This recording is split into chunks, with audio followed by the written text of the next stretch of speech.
ენერგეტიკა, ტურიზმი, სოფლის მეურნეობა, გადამამუშავებელი მრეწველობა, საინფორმაციო ტექნოლოგიები, ამ სფეროებში საინვესტიციო პროექტების განხორციელებით ინდური მხარე ინტერესდება. კომპანია Tata Group-ის დელეგაციას დღეს ეკონომიკისა და მდგრადი განვითარების მინისტრი შეხვდა.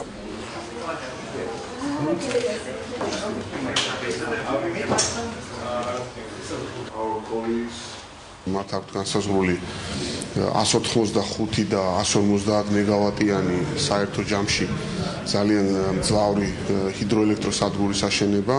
აქ ასობით მილიონ დოლარის ინვესტიციაზეა საუბარი და ეს საკითხი პრაქტიკულად გადაწყვეტის ფაზაშია.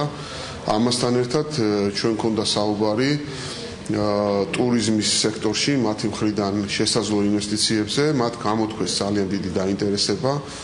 კონკრეტულად საუბარი იყო წყალტუბოს კურორტზე.